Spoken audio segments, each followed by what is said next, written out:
So welcome to your December 9th Monday Power Hour meeting with Katelyn, Carly, and Clare Fulton.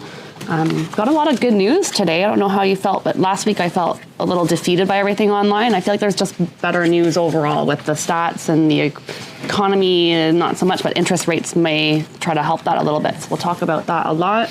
Any tales from the street, so before we get started, or anyone do an open house that you want to share the results for?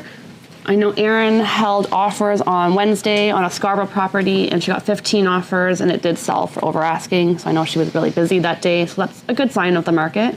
Pretty typical for Scarborough, though, as well. She listed at? Erin, what did you list it at? I can't remember. I know it was under $1 million. I think she got over $1 million. I'm gonna guess 799, and she got just over $1 million. Yeah. Scarborough bungalow? I don't know if it was a bungalow. Yes. Nice. So that's good. So that shows us that the under list still works a little bit, right? Mo did open house this week. Mo did open house and at his condo? Did anyone come? They had 3 on Saturday and 3 on Sunday. That's pretty good for More a than I condo. thought. Yeah. And did he advertise it, do you know? Like Yeah, on it's his... on Sigmund's. Yeah. Okay. So all the typical online advertising. I'm familiar with another property that was on the market for 3 months, and the seller resisted changing the price, and then finally they got the price he wanted. Only took 3 months to do, right? Yeah. So there's a lot of times when people take listings, just so we can get your price you want, but how long you want to wait. Yeah. Yeah. What's your motivation? Are you in a rush or you got time to kill? Detached or? Sold for only $1 million, so I assume it's a detached in Durham. So Yeah. That's good. Anyone else running buyers or showings, or what's the general feeling? Is everyone quieted down for the holidays, or are they kind of out and about? Out and about from around? Yeah, good. And they're doing showings and going to see places? Good. Our client went back to our property the 4th time now. That's right. Yeah, it's pretty typical. That's Sanix talking about our buyer client. They liked a property. There's some construction in the area, so they're a little apprehensive, but they've seen it 3 times. They're going back once more today. They want to do an offer for sure, and we reminded them it's going to be conditional on inspection, but they want to be sure, and buyers can do that nowadays. There's nothing wrong with that. It's just a little bit more legwork for us, but I'm okay with that if it makes them feel more comfortable. I think 2 is pretty normal if they really like it. 3 to 4 is a little unusual, but I mean, depends on your clients and how analytical they are. And if they want to be sure, like I said, there's nothing wrong with that. They have the time, so it just means that they're going to feel really secure about that offer when it does get to offer stage. So I don't know. We'll see. Anything else, Claire, from scales from the streets, or anything you heard or announced? I don't know, there's lots of things are happening right now Yeah. for this week there, which you're going to probably touch on there, but Yeah. lots of things going on this week. But one thing I don't have a catch or a handle on is the CPI, the cost of living. Do you remember, when's the next announcement for that? Does anybody recall that? Maybe we can just do that. I don't know when the next one is. Because they increased a little bit, right? The last time it went up a little bit, went to 2%, right? From 1.8 or something, right? Yeah. 1.6. Yeah, they were hoping it was going to get more, but it didn't. December 11th. December 11th, is that? No, that's the rate increase. That's the rate. That's for the interest rates. No, I think it's also. Oh yeah, it's also December 11th. You're right. Yeah, so All right, so that That's means an interesting so marker. that means December 11th is going to be a busy day. That'll be on Wednesday, I guess, right? And then the December the 15th is another date that And that's a Sunday. everybody's waiting for, and that's a Sunday. yeah. I'll let Kari explain what the 2 differences are, but let's just talk about the market right now. Just to recap for what happened in November. November sales are still up 40% from last year. So Chris was talking about what to talk about at your Christmas parties and that. So people are going to say to you, how's the market? You're going to say outstanding, It's great. unbelievable, right? I always like that word. Yeah. So sales are up 40%. Now you can get the negative on the whole thing and say yes, it's up 40% from November last year, which didn't even sell even 4,200 homes. So it's up from nothing, but it's still positive news. It's still 40%. It's still people that are moving there. I think that I see things busy. I see talk to agents that clients want to wait. They're waiting for this interest rate announcement. They're waiting for something going on. I'm talking to Varan here. You getting any pre-approvals being asked for? You notice any difference? 15, like trying to figure out the logistics when you put the offer. Yeah. Yeah. Exactly. Because you can't do it before the 15th, I right? told her to put the offer on the Friday. Yeah. 15, so hopefully get the Friday. Yeah, conditions fair. So we can hopefully we get. Yeah. So anyone that bought before the 15th, they're not going to get that? So what's happening on the 15th, there's a new rule where CMHC will do insured mortgages. It was up to $1 million, now it's up to $1.5 million. The challenge is they're not accepting applications until the 15th or onwards. Everybody got kind of excited to do offers now, but actually they're not even submitting the application. So you can do a rough pre-approval at the 25-year amortization at a lower price to say this is kind of what you'll be approved at today, and have some security after the 15th. But if you're not that secure and you don't know, you have to wait till the 15th. And I don't know, they're not going to do everything on the Monday right after. There must be a little bit of backlog or There's something. There's going to be a ton of applications. This is all across Canada. This is all across Canada. It's not just like one day where... Yeah, CMH's going to take them months, man. So do they tell you how long they'll take to respond to an They'll say application? they Go with the 5-day condition, but I doubt it as 5-day condition, yeah. Yeah, I think it's going to take... Waiting game. Yeah, it'll be interesting to see if people really are waiting till the 15th. I know Morale had somebody that was in that same boat, or if it's not as hyped as we think it is. Maybe everybody's fine and they're just doing their mortgages right now. I'm not sure. But that's going to happen on the 15th, and they're also changing the amortization on the 15th as well. So whether people are waiting for that, I think so, right? Yeah, I'm seeing some nods. So. Just to recover for those people that qualify, the people that qualify for the 1.5 high ratio 30-year amortization are first-time buyers. And these first-time buyers can also be requalified, I think, after 5 years. Yeah. So it's there. So just so you know, you got to be a first-time buyer. It used to be first-time buyer new homes, but that's today. Yeah. But it'll change on the 15th. Yeah. So. Mm-hmm. So just to recap here. So sales are up 40% from this November sales. Active listings about 21,000. There's 21,000. Even today, there's 20,600 active listings today. So it's gone down actually since the end of November. It's gone down a little bit, which I suspect is probably normal anyways because of the year. A lot of people don't want to show their properties during this time of year. But Chris was also saying that why wouldn't you want to show this property this time of year? Chances are, if they're celebrating Christmas, the house is probably in peak condition right now. So why wouldn't you want to show that house when it's in peak condition, right? Why wait, right? But anyways, that's what they're doing. Sales themselves, actually months of inventory for sales, 31 days. Sales right now, there's 31 days on the market, but if you do the cancel relists, just for your information, our cancel relist, the days on the market is 49 days average. Wait, how'd you figure out that number? I read, man. It's on Toronto Market Watch. So It's on this when report. properties are canceled, relist. Not this printed, it's on the addendum to that. Yeah, it's right here. It's right there on the bottom. It's right there at the bottom. Toronto Market Watch, page 1. 49 days. Or page 2. So Page one. if you're doing cancel relists and so forth, or you sold property, came into the real estate market in 2022 when 4 hours was the average time in the market. Now it's 49 days. So there it is, right? Yeah. So that's But that's based on cancel on relist? Yeah. That number? yeah. So it's 31 days on the market when a property sold. But if the computer goes when it's first sold and then cancel relist and then 30. finally sold, it's 49 days average. Yeah. And the prices themselves at 1.106, and it's actually up 2.6%. And the mortgage rate's about 5.95% compared to last year at 7.2. So that's good. So things have actually gone down quite a bit there. So that's encouraging. This year, as I said, there's the first 8 days in December, we've got 20,600 active listings, 10,000, almost 11,000 are freeholds, 10,000, let's say, are condos. Sales themselves for the first 8 days doesn't really mean anything for the first 8 days of September. So, like December last year, we had just slightly over 3,000 sales. So it's sort of a break-even, well, not even a break-even month, but it's sort of a get your ducks in order month, I suppose. But sales are still up 9% from last year. Sales per day, 147. Just to put that in perspective, to give you an idea, that if you're talking during the parties or during Christmas, or people are asking you, 200 per day would be 6,000 sales. So even that's not really enough. We want about 300 a day. Would be like 9,000. 300 would be nice. So right now we're sitting at 147, just to give you a perspective there. And sales for the first the December 8th versus November the 8th, sales down like 30%. So that's expected. Leases though, leases are actually up 3%. The actual lease listings for both for condo and freeholds. Yep. So that tells me that some people are in between moves or something. I'm not sure. Maybe what that people tells us, decided so. to rent out and not sell. Rent out, don't sell, don't know.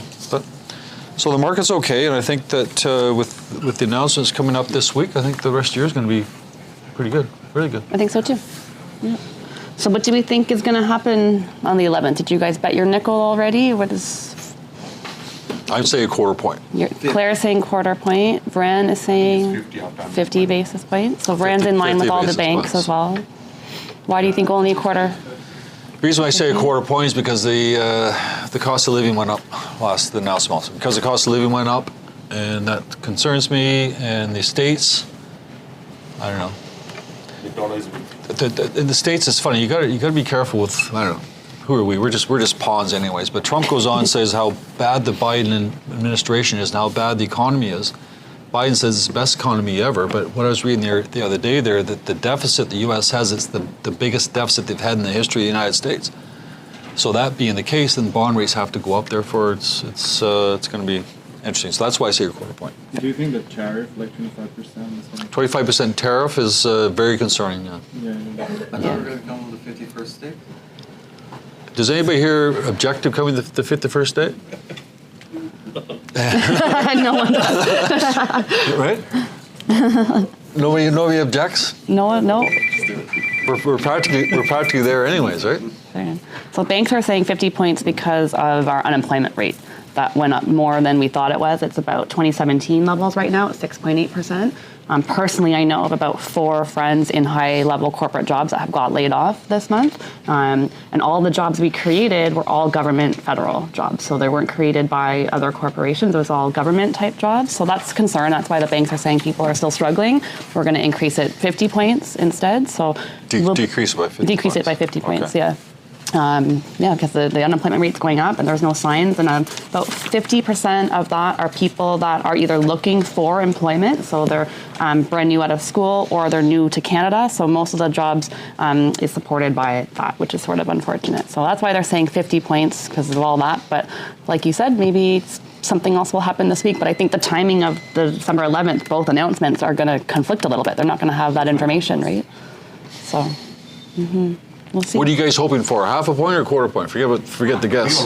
I'm carrying that. Everyone wants You don't half care a point? Because this article here says that Toronto home sales jumped in October because of the rate cut. Yeah, because They're saying the sales are up 40% because of the rate cut. Yeah. They're saying the rate cuts are working and that the housing market's coming back. So. Interesting. Well, it affects everybody differently, right? So it's going to affect first-time home buyers in a different way than it's going to impact sellers. And I like this article because it kind of broke down why this interest rate cut impacts everybody at a different level. So we know that when interest rates drop, borrowing becomes more affordable, which affects your monthly payment and your overall affordability. So for home buyers, it means lower financial barriers to enter the market. For home sellers, it could mean higher demand for their property and a higher selling price. And investors may also see opportunities in lower rates. So it's going to affect everybody in a different way, but in a positive way. So especially for first-time home buyers, lower rates means reduced monthly payments, making home ownership more accessible. So if you're an agent working with first-time home buyers, that's why you want the 50-point reduction, because you know that's going to attract your first-time home buyer niche. And Katelyn always talks about defining what your niche is, and that's why we talk about all these articles. It's to sort of help you communicate to your niche. So if your niche is first-time home buyers, you're going to be talking a lot about this as well. You may also have a niche where you're targeting listings and sellers only. You're not working with buyers necessarily. So understanding how interest rate impacts your sellers is important too, because it's going to help you in communicating and doing your social media around that as well. So lower renewal rates for sellers are attractive because it's going to just help their overall affordability right now, which means they're going to be a little bit less stressed and a little bit more open to maybe doing something in the future versus before. Anyone in variable rate, again, it's going to help their monthly payments as well. Overall, it's going to help sellers, with the perception at least, that it's going to heighten their buyer activity for their particular listing. So now they may be more motivated to actually put their house on the market and sell it, and look at a little bit of strategic pricing around that as well. For investors, so maybe your niche is working with people who are investing in their second properties or who are trying to build a portfolio. So interest is going to matter to them because they're obviously going to want lower borrowing costs. They're going to be looking at their ROI for sure. Capital appreciation potential, so getting into the market now, it's a little bit lower, knowing that it's going to appreciate in the long term. So investors are looking at their long term, not just their short term right now, and looking at rental market gains as well. So if they're getting into the rental market, the lower interest rates is going to help them be able to increase their rents a little bit higher. So it impacts everybody a little bit differently. And we encourage you to use this information when you're talking to your niche. So like Chris said, when you're texting people or you're trying to make conversation starters, think about who your niche audience is and what you want to communicate to them. Don't try to be everything to everybody. You don't have to communicate all these different people, but Katelyn will always push you to sort of figure out what your niche is and how to communicate and market to those people individually. So it will be a good week for everybody, I think, in all those categories this week. Everybody remember 2022? February? Mm-hmm. The peak market? How many listings we had that time? Nothing. 10,000 Less than listings? 10,000, yeah. 10,000 listings, today you have 20,000 listings, right? So it's kind of curious to see how things have changed. So what's happening here, and this article here talks about how the market is now being stable. So we're not in a volatile market. So the market isn't going up, it's not going down. It's a nice little stable market. Mm-hmm. Average price for all the properties for the last couple of months have been about, well, it started the year at $1,025,000, and right now it's 1.106. So it's gone up a little bit, which inflation, I guess, gone up a little bit there, but it's not crazy. But they're all around, $1,025,000, million, 1.1, 1.15. Peaked in May this year, 1.165, and now it's 1.06. But it's consistently around that 1.5, 1.1, 1.5. So it's a nice, consistent market, which I think is will make your buyers, I think, more comfortable and make your sellers think, market's not going anywhere. Let's put it on the market, right? We've been talking to even our stager made a comment last week. We've been talking about what's your objection or what's your hope for 2025, and she said, I want to be busy every day and not bored, but not so busy where I'm turning down business or not servicing my clients properly or making mistakes. And I think that's the theme for everybody. Everybody's looking forward to a sort of a balanced, stable market where you're busy, but you still have a work-life balance as well. And people are not going in firm and making rash decisions and things like that. So I think that's where we're headed towards 2025. But the other question is, what about prices in 2025? Do we think prices will stay stable or will they go up because of our lack of inventory? Sales people are predicting about 1.2 as an average price, so they're predicting it to go up a little bit, but not like skyrocket crazy like we saw in 2021. So that'll be interesting to see. But what's your prediction for 2025? So if I'm looking at about 5%, I'm thinking about a 5% difference. That in even prices, seems like a lot. That seems like a lot still. A lot? Yeah. The concern we have, we could have, is if they start reducing the rates again, is that going to increase the prices? Mm-hmm. Therefore, the whole idea of reducing the rates to make it more affordable will screw us up because the prices have gone up, right? So we never take advantage of the price reduction. That's sort of something we said there. But on the other side of the coin, you're going to get sellers that say, hey, let's take advantage of the market because there's more buyers out there. So hopefully the seller inventory will offset the buyer demand so that we still have an even market. Yeah. And we might see that because we know that 1.2 million homeowners who bought in 2020 are going to be renewing in 2025. They're either going to sell and downsize or they're going to have to figure out their budget. But we might see more inventory come because of that reason. And also just generally feeling more comfortable about getting back out there into the market. Well, I think there's a huge pent-up demand. I think so too. I mean, this year we've sold, so far this year, 64,000. And if we match next year's, that's 3,000. Let's say 4,000. We're going to end up about 68,000 sales. More than last year. Last year was 65, right? So a little bit more than last year. The year before that was 75. The year before that was 195. The year before that was 95. So the average is probably about 90,000 rather than 68. So there's all kinds of pent-up demand as far as I can see. Yeah. Waiting for the interest rates to come down. So there we are. Finally. Except for condos. What do we think will happen to condos in 2025? Right now, prices are down. We're only about 2% down, so not as much as you would think. But I do see a trend in condos going down, except because there's a lack of starts right now, at some point, the supply and the demand is going to switch because the demand will be for condos, and we're not going to have any pre-construction condos. It's all going to be resale market. So about 2029 is when they're predicting that condos will finally start to go up a little bit because of the lack of condo supplies and the need for that type of product. Which is a really good reason to buy a condo today. If you are an investor, you have clients like that, today and next year is sort of that sweet spot to get in before the demand changes because there's practically zero new construction starts right now, so that's really going to see the impact in probably 5 years from now. You guys have clients that have condominiums that are rented? And are they hanging on to them, or what are they telling you they want to get rid of it, or they're okay with it, or they're... They want to get rid of it. They want to get rid of it, but they want prices, they want COVID prices. No, but right? but I know they say they want to get rid of it, but are they getting rid of it? Like, are they actually listing?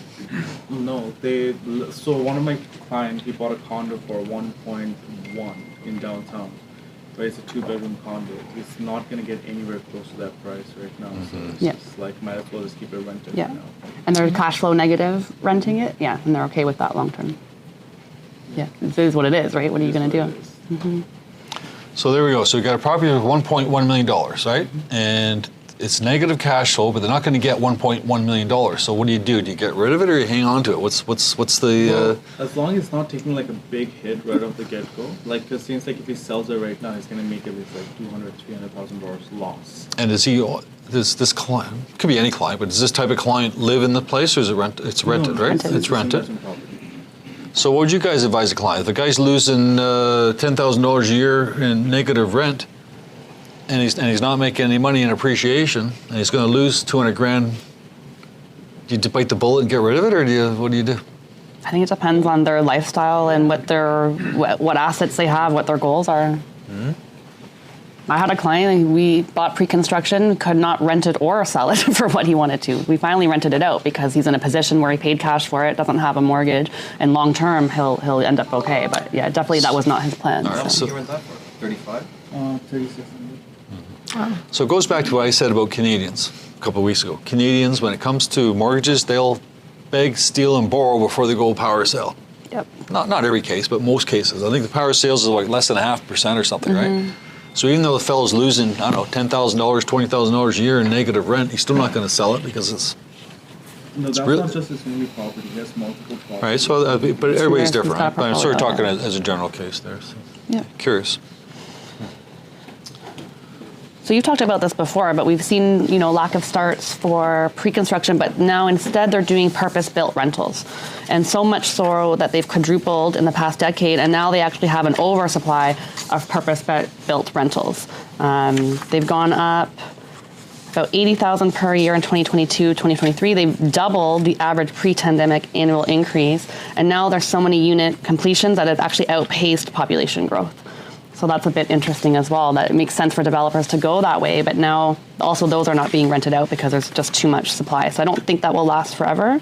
Developers right now are motivated to do it because of an insurance policy. They can claim and get a different insurance policy when they do a purpose-built rental. So obviously the cost of building and that alone have all go towards this increase in purpose-built rentals. But yeah, we have an oversupply of those right now as well. So that's interesting. And I was curious from your point of view, if you, Claire, look at like Midtown Toronto or some older areas in Toronto where there are purpose-built rentals, but now they're like 100 years old, even older, did those come to play because of the market then, the same that we're seeing right now, or were they more motivated to create purpose-built rentals? Like, was it a market thing? You're talking or? back in the 50s? Yeah, like long time.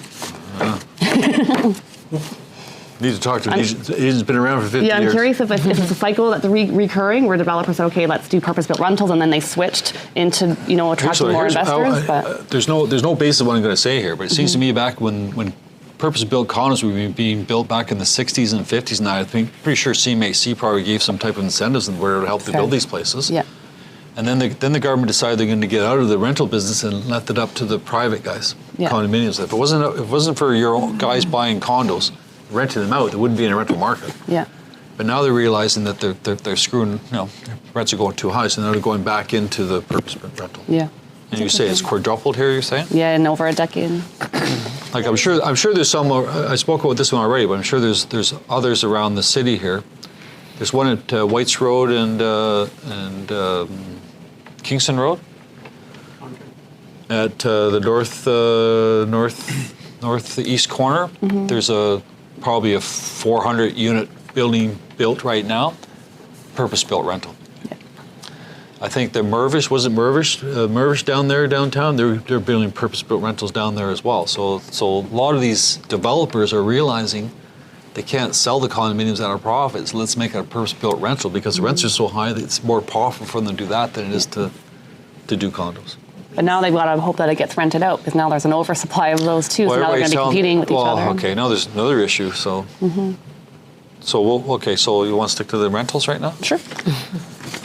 this is what your clients have to concern themselves with a little bit here, and I've talked about it before, and it's just temporary. Everything's temporary. All these things are going to change in a couple of years. But I was reading this thing about Mohawk College. Now, Mohawk College is in Hamilton,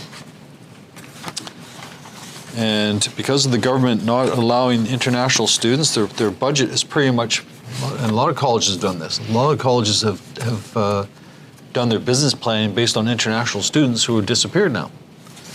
So what they've done here is Mohawk is going to eliminate 20% of the administrative workforce in their whole office. They're getting rid of 20% of their staff. That's 65 full-time positions are being laid off. And the reason why is because there's no students.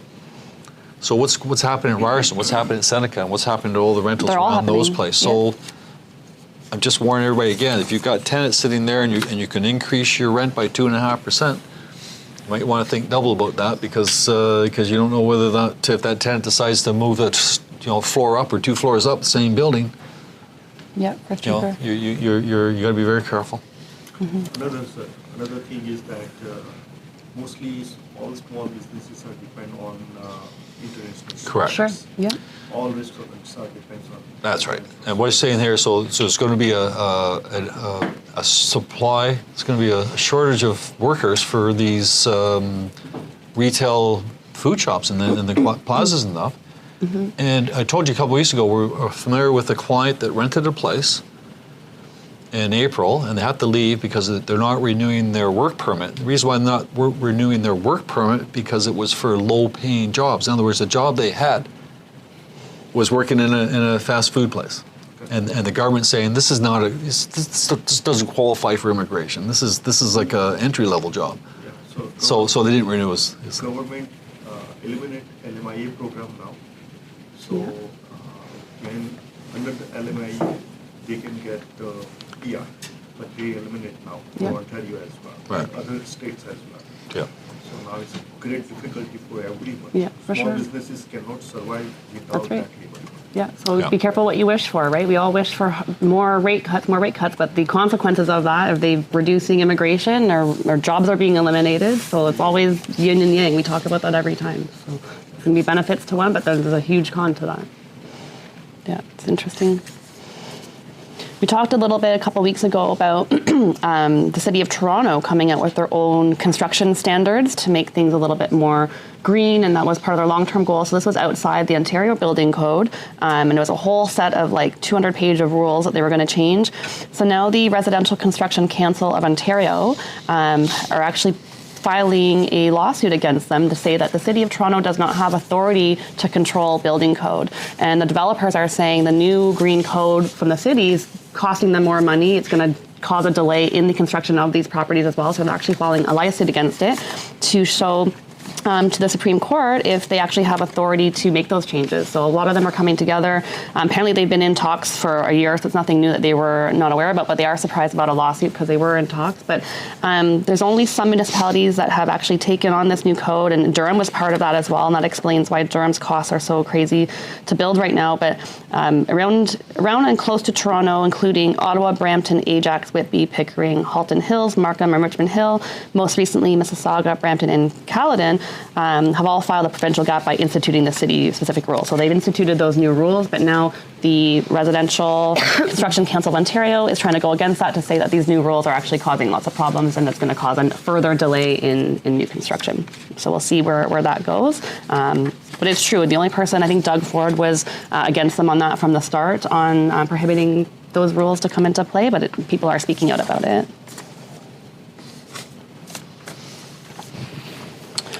So does anyone have clients that did buy in 2020 in the hot market that are getting ready to renew next year? If you haven't thought about it, maybe dig into your databases or ask Paige for a list of transactions that you did, because those clients are going to be getting ready to renew in 2025. I'm in that bucket as well, where I bought, early 2020, so I'll be renewing next year. It's going to be a big hit to those people. You may want to find out if they need help by introducing them to a mortgage broker like Varan to renegotiate for them, or if they are interested in downsizing or making changes. It's just a good touch point for you and your clients that did buy in that time frame.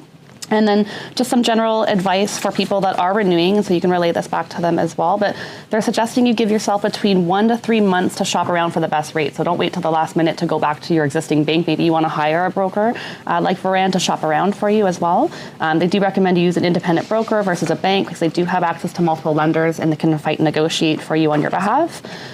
You will want to make sure, though, you talk to that broker about their commission plans as well. I had an agent ask me a question about commission for a mortgage broker. They had actually charged them directly the commission, so that can happen. So make sure you're talking to your broker about all the costs associated with that.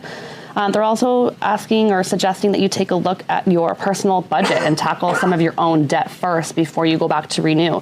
So look at high interest debt such as credit card debt, private loans if you have them. You want to look at sort of a cash flow for your personal budget and make sure that you have enough to save for retirement and emergency funds as well. So most likely a lot of people were highly leveraged in that time and so weren't really thinking about retirement or extra savings. So now's the time to kind of reassess your personal budget. And start working on it a little bit early before it comes to renewal. So the main point is if you have clients that are getting ready to renew, get in front of them, introduce them to a broker or give them some comps about their home sale and see sort of what their goals are as well. But I know a lot of people will be in that bucket because we had a lot of sales during that time and a lot of people were highly leveraged and maybe looking to make a change. So just some suggestions to reach out to your clients again. I think the article said that the average mortgage rate at that time was like 2.05. Yeah, it's true. It was 2.05 and now it's over 6%. Yeah, it ranges from 4% now to 6.9. So when I bought in 2020, I got a fixed rate of 1.69. Thank God. Now, when I'm renewing, I'm going to be looking at anywhere between 4 and 6%. So it's going to be a huge, huge increase. Even though the value of my property has gone up in that time, my mortgage is going to be really impacted by that. And so there's about 1.2 million people also in that situation next year. What's the rule of thumb for every quarter point increase per $100,000 mortgage? Your payments go up $15. Mm-hmm. Just a rule of thumb, right?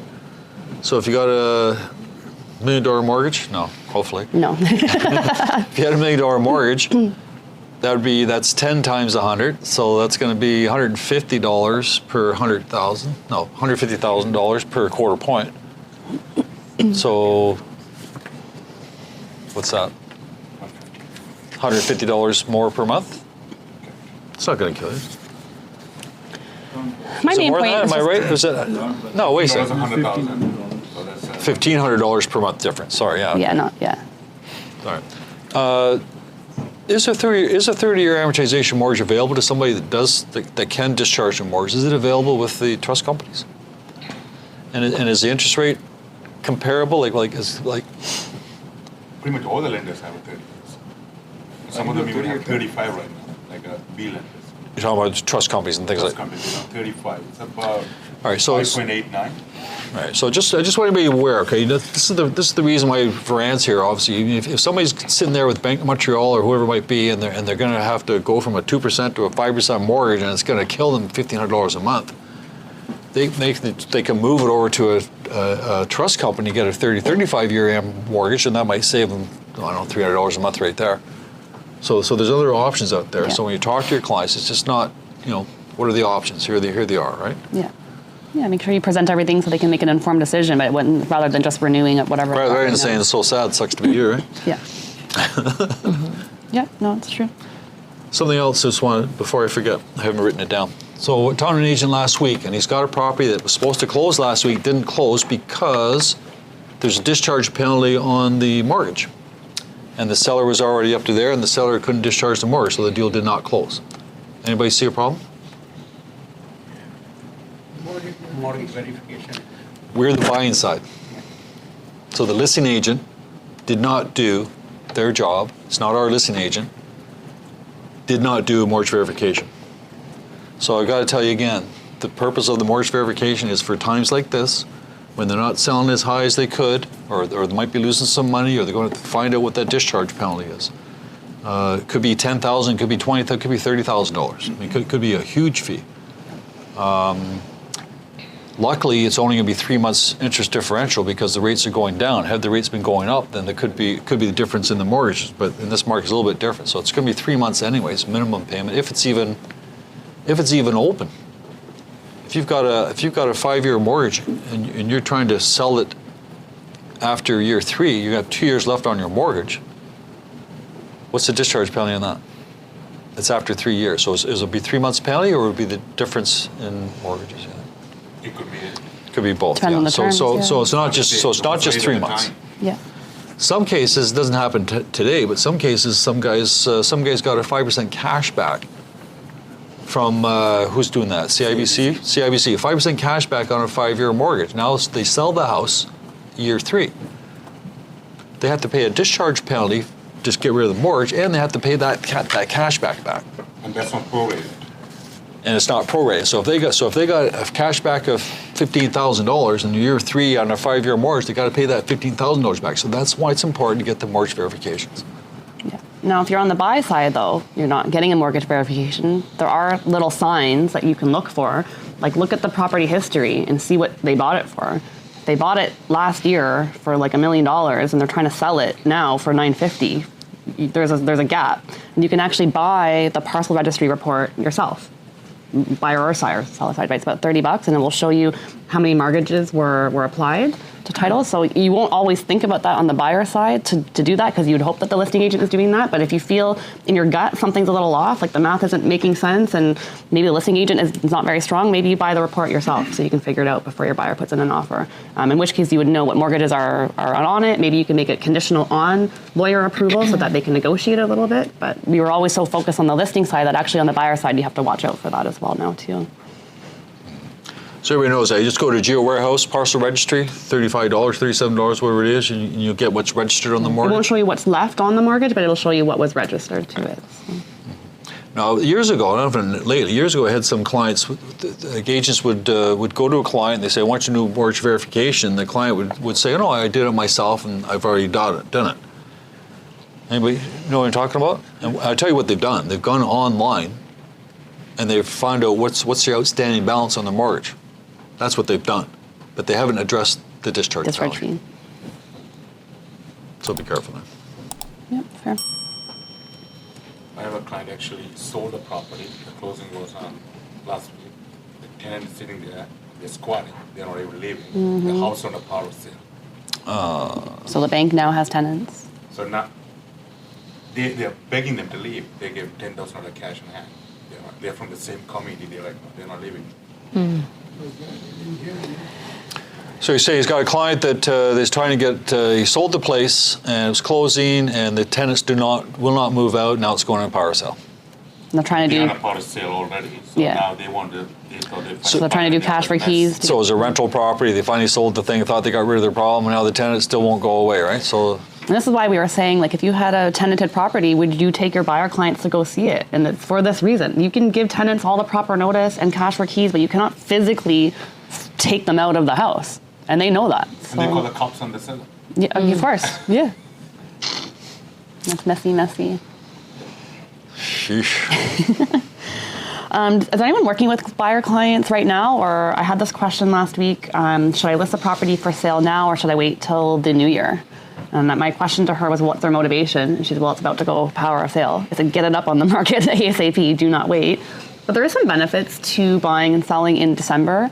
If you're a seller and you're motivated and you have to, it's good to get up on the market right now because we know it takes at least 30 days. But also it means less inventory. So we saw that it went down already to 20,000. We know less people are going to do it now. They're waiting till the new year. So as a seller, you have kind of more eyeballs on yours depending on the area and sort of what it is. It's not a bad thing.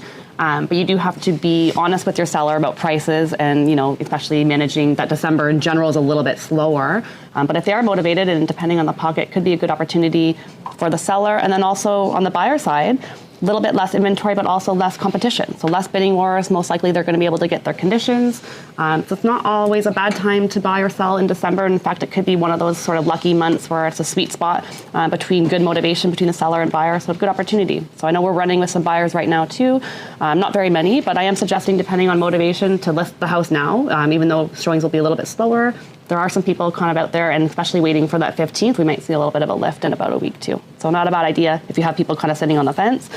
We've talked about it before. If you do have a listing and they want to wait till next year, don't cancel it or terminate it. Get a suspension if you want to put it on hold and get an exclusive listing for yourself during that period. But don't just cancel and terminate it. You want to protect yourself for the new year as well, for when it is ready.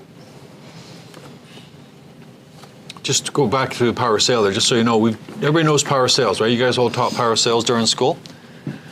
and it's changed a little bit there, but basically the way it works now that if a bank has possession of the property, then the right to redeem, everybody knows what the right to redeem, everybody knows what that means, right? The seller's under power of sale and they have the right to redeem the property, in other words, pay the money they owe and they're back in good standing, right?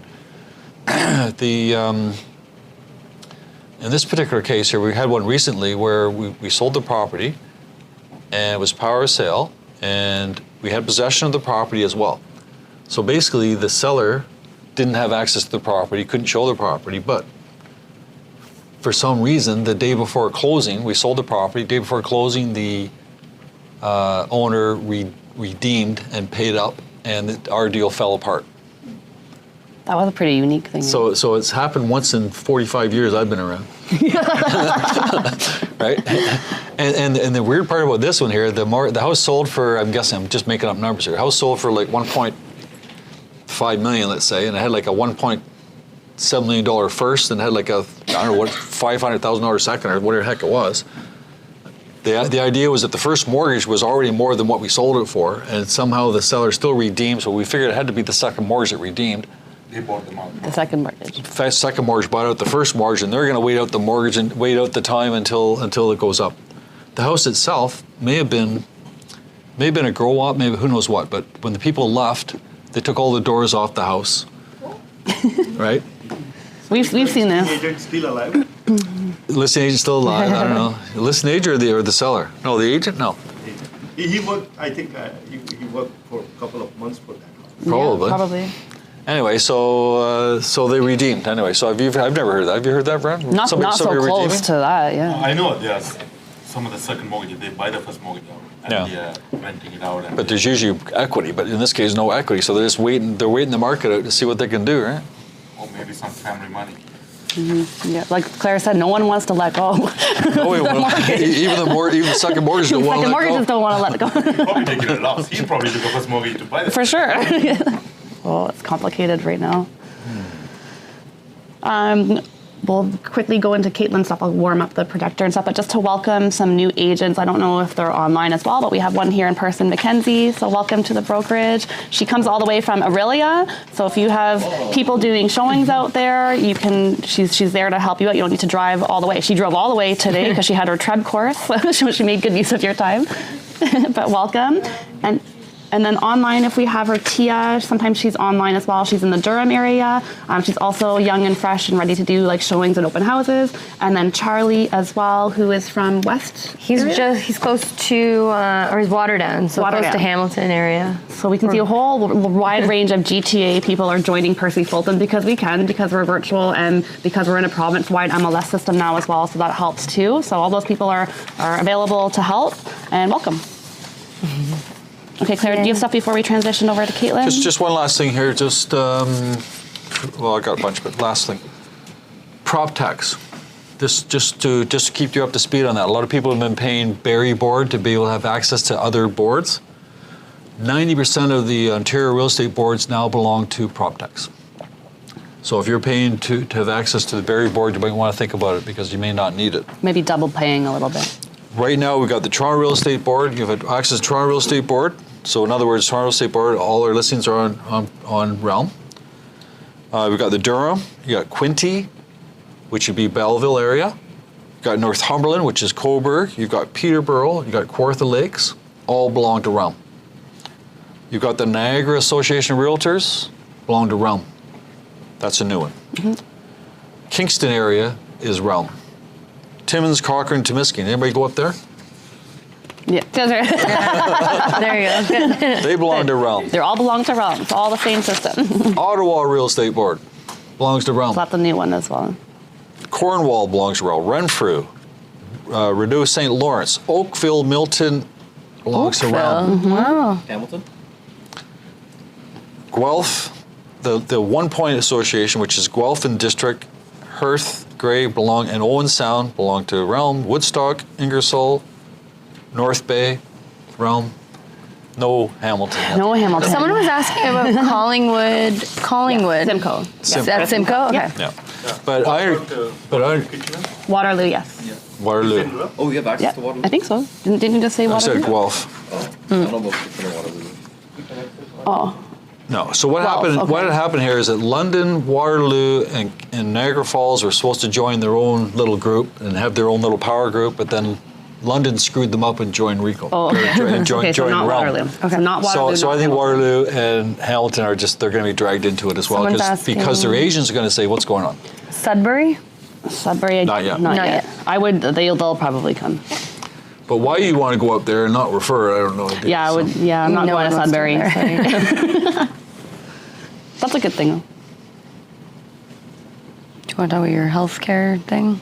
Just an idea. Okay, so we're talking about disruptors.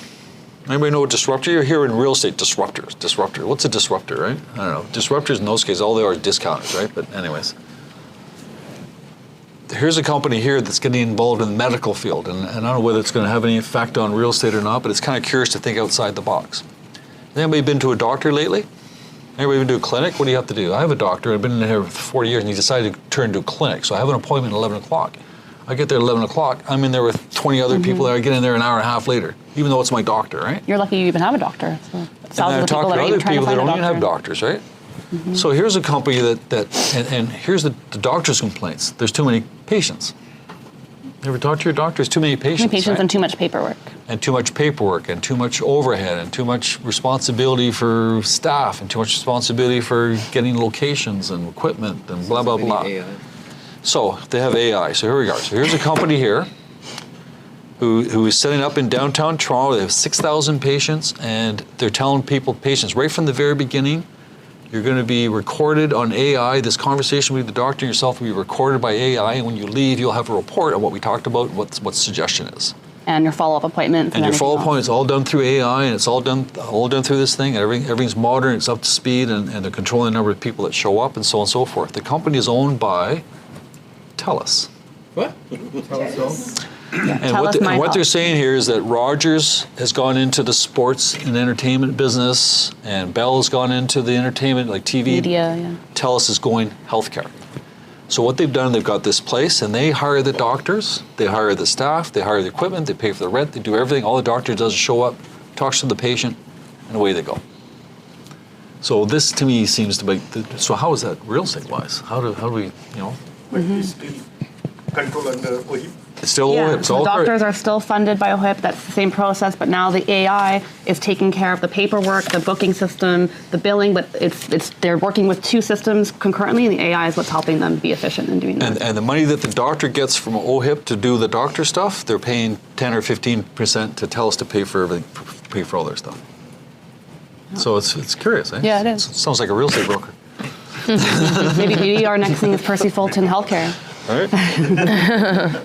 Or no AI. So I'm waiting for AI to say I'm reading stuff now at CRMs. Okay, who has CRMs here? Everybody should put their hand up Hopefully just live. You don't- everybody. And a lot of people don't use CRMs because why?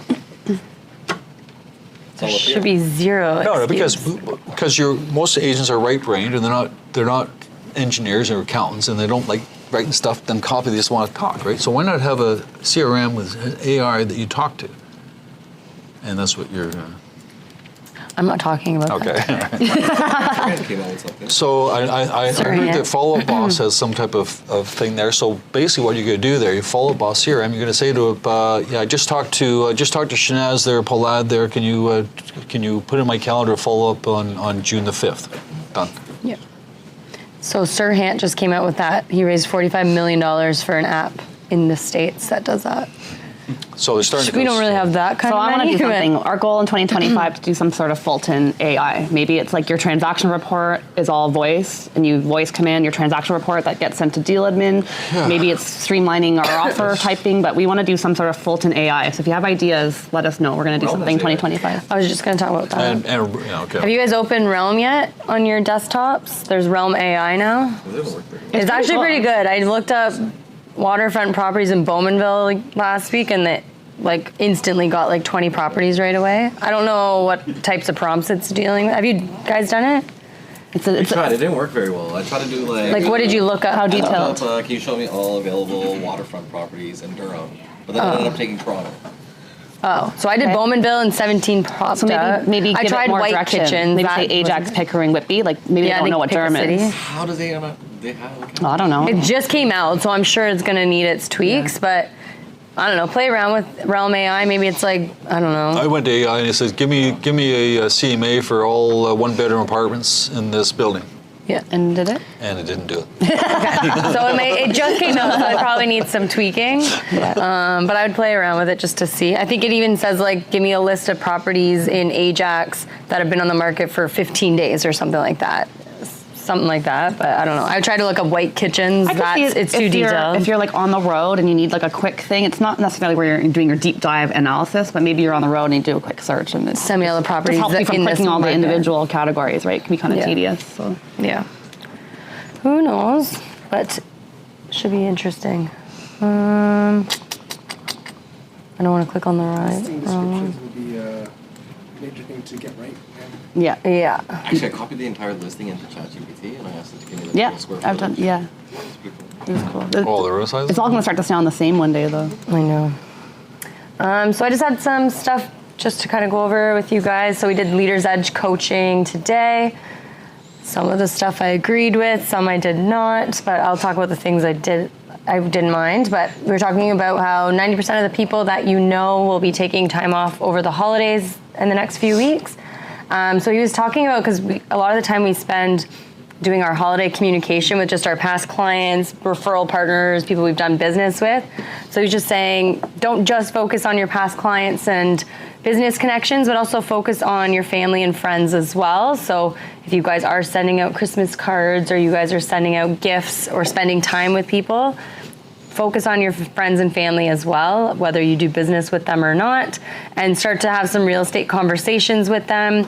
Start planting seeds to get them to think about real estate for 2025. A lot of people aren't really, if they're not in the mindset about buying and selling right now, there are some people that are thinking about doing it next year. So while you guys have time off, now is a good time to get together with people. Lots of people have like friends, holiday parties, all that stuff.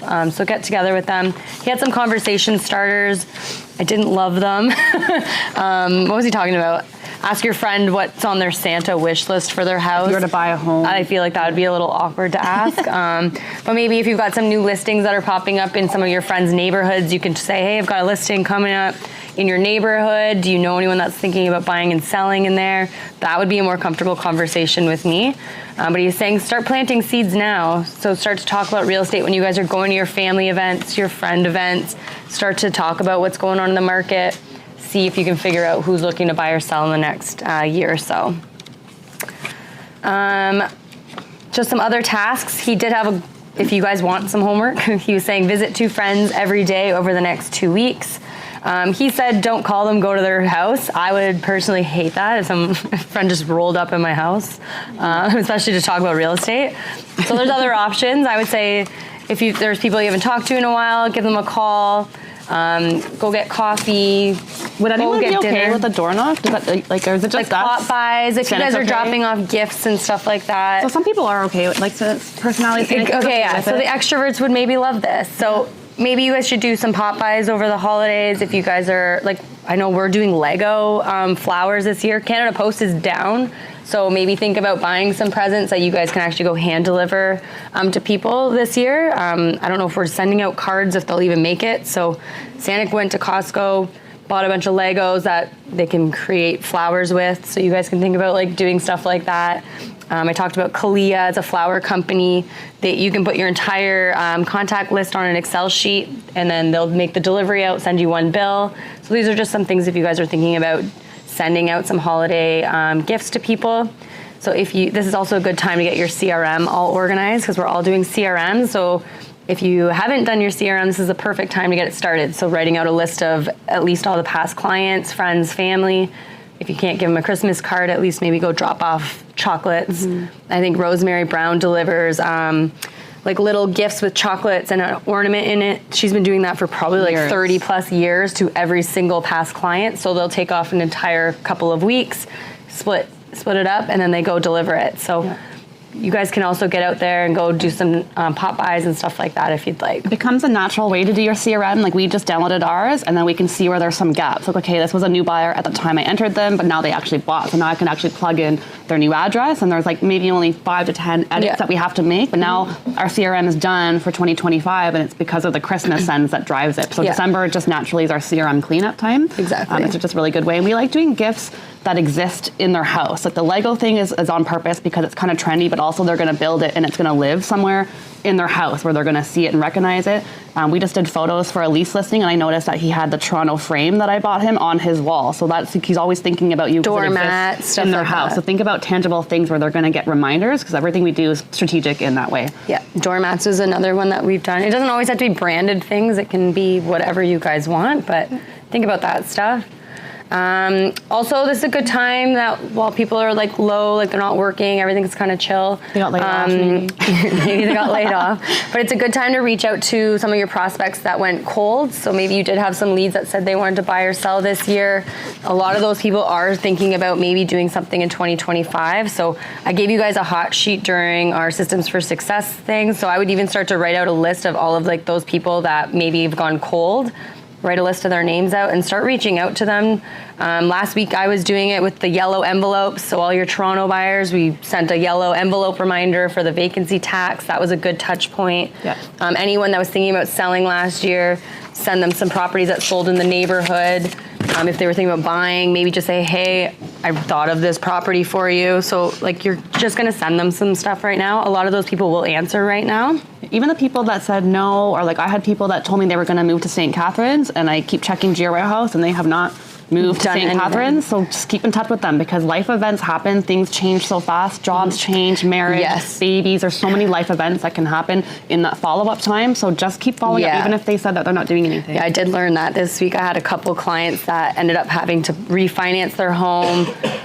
2 of them lost their jobs. So like these were all my hot leads that kind of ghosted me for a bit, but then they opened up saying, this is why I haven't reached out in a while, because this is my life situation. So if they ghosted you, there might be a personal reason, and that's a good chance for you just to kind of talk to them. They might be kind of embarrassed to come to you and tell you, but if you're opening that door for them, they can open up and talk to you a little bit and see if you can help them. Yeah, I think I even had a client who's wanted to leave, but her parents live in Pickering. They got dementia, so she's waiting for that. And then you nurture them a little bit. I don't know. There's lots of stuff happening right now. So reach out to all of those cold leads and just say, hey, are you thinking about making a move next year? Again, I gave you guys this last week, so this is your time to update your CRMs, create that communication plan of how you guys want to stay in touch with people. This is the easiest way. So if you guys have ever been embarrassed about reaching out to past clients that you haven't touched base with, holidays is always kind of a nice, simple, like, hey, hope you have a good holiday. We have a few options for you guys as well. The Holiday Nook came back. So if you guys noticed at the Kennedy office here, Feather Staging, she went out, she created a nice little backdrop. I should have put a photo of it there. I didn't have it last week, but she came in on Friday. So if you guys want to invite some past clients to come in, or maybe you guys want to take your own photos, or maybe make your own Christmas video and that you're going to email blast to all your clients, we have a little Christmas nook in the boardroom that you guys can use as well. Kalia, that's the brand. I'm pretty sure they're mailing out. I don't think they use Canada Post. So again, if you guys are looking for a company that will actually get to your clients on time. They're a private courier company. It's a giant box, and you just give it to them and they'll deliver. I think it's $69 per set of flowers. We're going to start asking for referral fees for Kalia, I think. Literally. And this is the big box that it looks like. These are great because people love tagging this on their social media. Just like the box alone at their door is a very taggable thing, and they'll tag you in it. So we love it. All gets delivered on the same day, which is really fun. So then we can repost it like all in a row. Yeah. Events that are coming up on Wednesday, we're going to do a vision board morning. I know it's a little corny, but I actually got way more votes for this than a regular business plan, so maybe there is more people that are interested in this. So around 10:30, we'll just have some coffee, mingle, hang out in here, or you guys can join us online if you prefer that. And then at 11, we're going to begin our session, and I'll kind of walk you guys through on how to create a vision board for next year. I'll also give you a traditional business plan, because obviously if you're going to post all these beautiful photos and images of how you imagine your life, we still have to come up with somewhat of a plan to make it happen, but thought we'd get a little bit more creative and have some fun on Wednesday. And then on the 17th, we have our holiday mixer. Ginny, how many people do we have for that so far?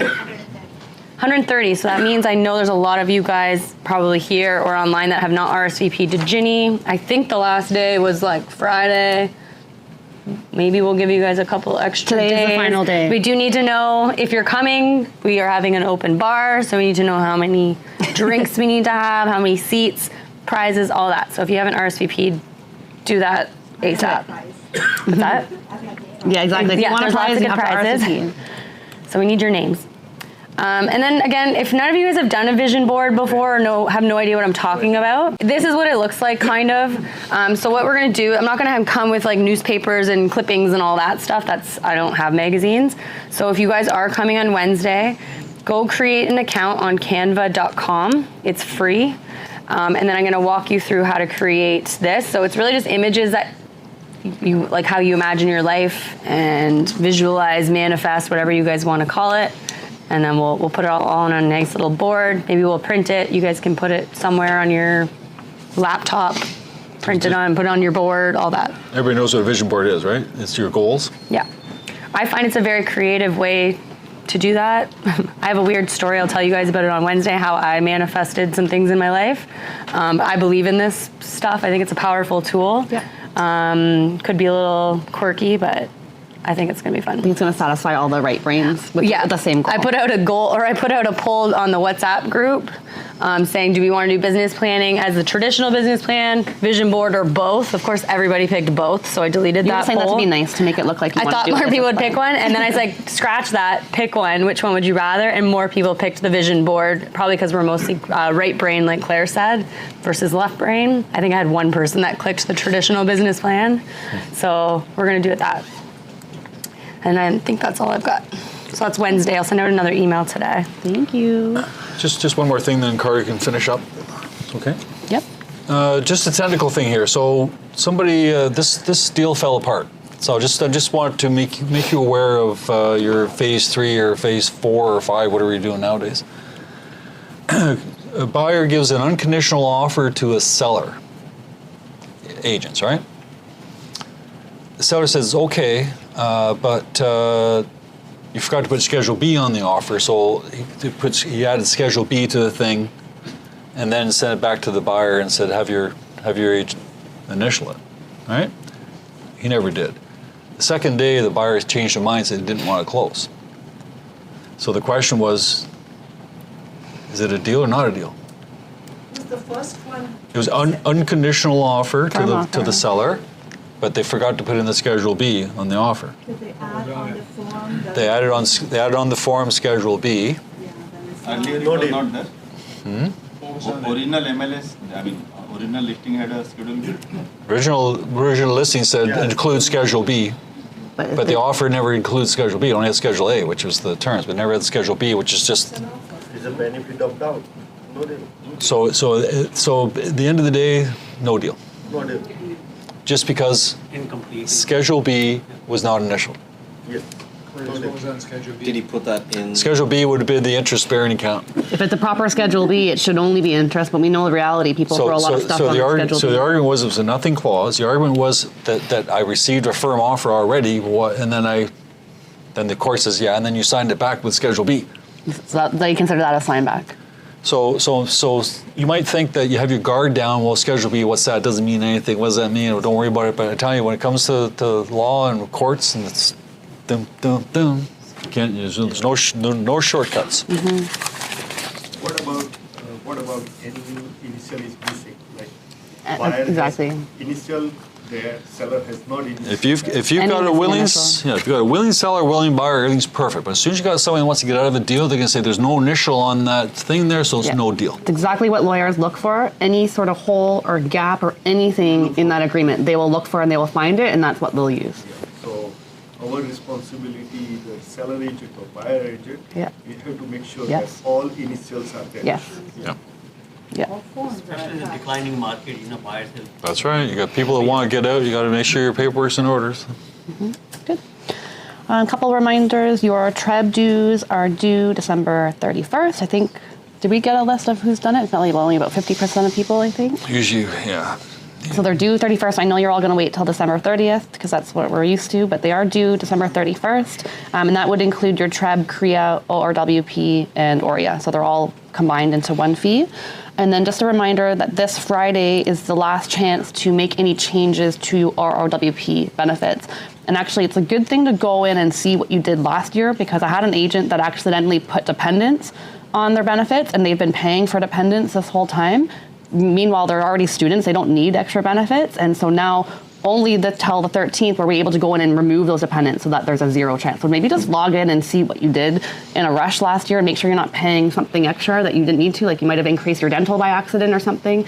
So just log in and see if everything's correct. You don't need to act on anything, but if there is a life event like a new dependent or you want to remove somebody or a marriage or something like that, it's your only time window now until Friday to make any changes to your benefits. But it's a good opportunity to log in and just make sure you did it right in the first place. Does it make any difference? Like extra money that we have to pay for that? Yeah, like a dependent I think was like $20 extra per month per dependent. Yeah, and then so just make sure you're not paying anything unless you wanted to. So there's some people that want to have dependents and pay the extra fees. So just make sure your benefits are the way that you want them to be. Dependent is only children or Yeah. kids or wife? Children, wife, yeah, anyone that doesn't have benefits already. Yeah. That was all my updates. Okay, anyone have any listings you want to talk about? There's something in St. Catharines for sale, 4-bedroom, 3-bath on a huge lot, $775K in St. Catharines. What's a huge lot? I'm gonna guess like 100 by, I don't know, could be 50 by 100. It's on 174 Louth Street. You can look that up. Yeah, Louth. Yeah. Anyone else have anything that you want to advertise or any tales from the streets or any comments or anything? Got a 3-bedroom, also 2+ den, but one of the bedrooms is pretty big. Okay, 2+ den, 1250 Brattletown. 1250 Bridletown. Level 4 is going to be on MLS on Wednesday. Okay, nice. You tell Sanic about that one? You had something on Bridletown coming. Yeah, but it's the rental. Oh, okay. But he's selling it. It's like, there's no concierge. No, there's no concierge. Anything else? Anything from you? Just one more thing there. You guys have your RICO licenses on your phones, right? On your phone app? Yeah. They're getting really anal. Don't. It doesn't exist if you updated it. Don't delete it because it doesn't exist anymore unless you already have it. Yeah, but they're also not updating it. So if you what are new agents doing? You have to That's my print question to you. So Yeah. we've got new agents. Did they tell you what to do with your RICO license? Probably Just not. downloaded it. So what you need to Yeah. do once you've got it, do a screenshot and save it somewhere because it won't be on the app. Yeah, right? take a photo So of you're it. going to need it if you're looking at condos and stuff like that where they have security. So just have it on your phone somewhere, like as a file. I didn't realize they turned it off. I know that. Yeah, I knew that. We've talked about it before. We talked about so it before, even, but I thought they fixed it. So if you have it today and you're in the middle of your update courses, it'll still show an active date, but as soon as you do your update courses, the expiry date's not going to update. It just shows the old version of it, so it's not up to date. So yeah, you got to download it. But there has been really no formal communication other than just us testing it, and I guess you found this somewhere. Somebody tried to update it and we couldn't do it. Yeah, you Couldn't figure can't. out why. Yeah, so, yeah. It's been like that for the past 2 years. Yeah, I thought they would have fixed it. But if No. you do view certificate. You can view a certificate and then download that on RICO. But yeah. View certificate and then download. Yeah, just the app itself won't have an active version of your certificate anymore. And you need that for condos. Screenshot. Yeah. Okay. Other Well, people have a have good week. apps. We'll see you on the 13th and then next week as well. Take care.